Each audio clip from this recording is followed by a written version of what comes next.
The program you're about to watch is underwritten by Allergan. The views expressed therein are solely those of the doctors.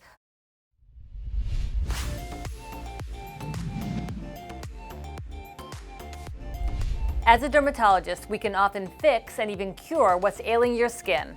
But when it comes to chronic skin conditions, the goal is control. We have a glow-getter who has been dealing with melasma and has some concerns. Hi GIST team, my name is Jessica Lasaka and I am a content creator from Los Angeles, California. And my burning question for you is, how do I get rid of my melasma? In terms of over-the-counter products, are there any specific ingredients or products I should be looking for and trying? And when it comes to in-office treatments, can I actually get rid of my melasma with an in-office treatment or over-the-counter prescription product? I would love to hear your thoughts. Thank you. Bye. That's a great question. We see a lot of chronic skin conditions from eczema to acne and melasma. I guess we can kick it off with melasma. Well, I know that's something you've told us that you suffer with. Right. How do you handle melasma? I tell people melasma is chronic. It's going to be with you for a certain what extent causes it? To the rest of your life. It's extreme and intense photo damage. Sometimes it's genetics, but I had 4 years of being a lifeguard outside in the outside sun. So Ava, out in Southern California, sunny Southern California, let's hear from our California dermatologists. How do you guys handle melasma? Because sun exposure is all year round, and it's really hard, even with a high SPF, to avoid being exposed. Plus, you're also active with yoga and exercise and stuff. Yeah, so melasma. I say that with love. Yeah, thank you. Not jealous. Or envy. Yes. Well, melasma is extremely common in Southern California, and of course we have, all different ethnicities, and different ethnicities experience melasma more than others.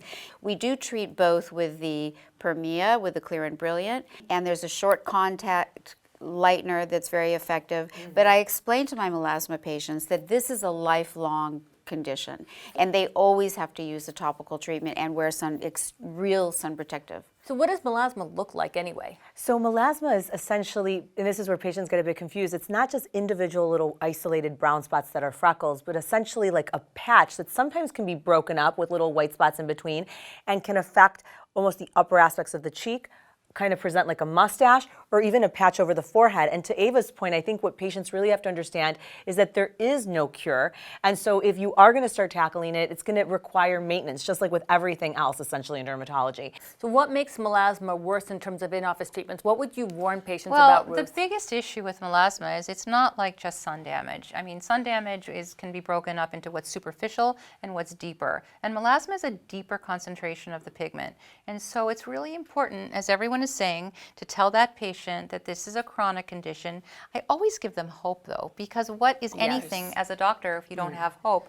And you have to be realistic. And you have to be realistic, but it's not, I think that you can definitely make them so much better. I mean, look at Jeanine's face. She's gorgeous. Perfect. She's a perfect example of someone who the average person would not say, boy, you have increased pigmentation. So there is, for the hard worker and for someone who's really dedicated, there's definitely a solution. And what I also will tell them, Doris, keep in mind that since melasma is chronic, 10 minutes in the sun is not what you can do and not what you can, at any time. And then there is extrafacial melasma. Some of my tennis players will actually have melasma on their forearms. So just that's even harder to treat, I find.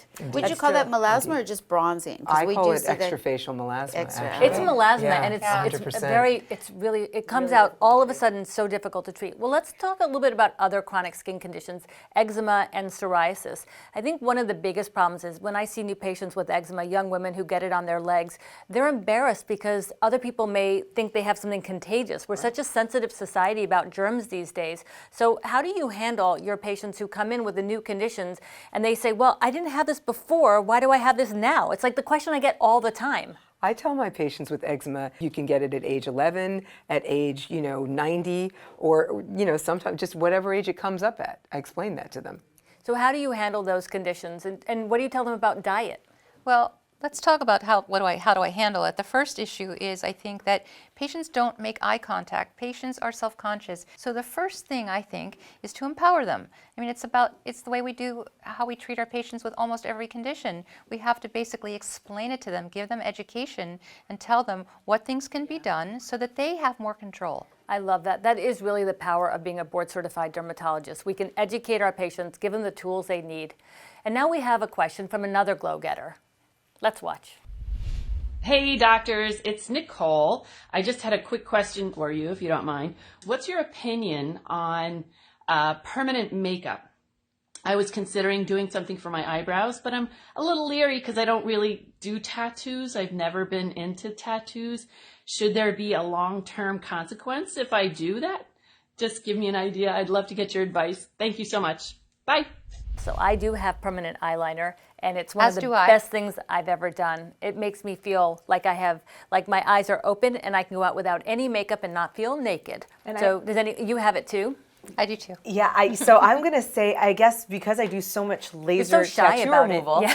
that I see so many people have regrets. I do believe that just like with anything, it's who you go to, and so if you end Absolutely. up in the wrong hands, you end up having something that's permanent that you can't quite take off, or that is going to require multiple different laser treatments that cost a lot of money to take off. So I usually kind of I That's 'cause stay you're away from young I that. have and you my don't need it. eyebrows microbladed. So They microblading started is a going bit away. different. What is They the started difference? going Microblading away. is a little bit What's different. the It will difference? only last about a year, no more than Right. 2 years, versus Because permanent it's What is the difference? tattoo. They're independent strokes, They're but independent it's still strokes. tattooing. It's It's semi-permanent. still hair by tattooing. hair by hair. And you have to have the proper certificates. Don't go into any Joe Schmo place Right. at all. Not Ava, a I feel like tattooing parlor. Ava was going to say something. The microblading, I was going to agree with that, because the microblading is where they make tiny little cuts in the skin and then put the pigment right on top. That sounds like it could scar though. But it's very superficial, and when it's done by someone who's competent, it should be fine. Yep. But as opposed to a tattoo where the pigment is deposited deeper, and so if the tattoo artist makes the wrong eyebrow shape, that can be a real problem, because if you laser that area, you're going to kill the hair follicle as well. So I would say this, for the eyebrows, microblading is better than tattooing, because even if you have a good tattooing job done, over time it can change color with sun exposure. But for the eyeliner, you can't really do microblading. If you have somebody good and ask them for definition, which is what I asked for, not a liner, but just really definition, and they can do a lash enhancement where they go between the lashes and make you look like you have more lashes. And if, as we age, we do lose some hair in those areas. And I'd say your face is not permanent. So people that go get their lips tattooed, the lip is don't not like permanent. that. It's going to change with bone structure resorbing over time. So I'd be And your very lip cautious. line is gonna change. Absolutely. And people tend to have more allergic But you know what, reactions to for the my red. patients who are over 60 or 70 who are losing their lip line, having a natural lip line color tattooed on can help them with that bleeding of the lipstick as it goes on. So I usually tell my patients over 40, when you've been wearing your eyes the same way, you can do a little bit of definition. Lip, I would wait till typically over 60 or 70 when they need that lip line restored. I love these tips, really helpful. Well, remember that even though the internet is a very helpful tool, it can also be dangerous when used as a source of self-diagnosis. So remember to see your doctor for any medical changes or questions or concerns. Do you have a burning question that only a dermatologist can answer? Watch The Gist to find out.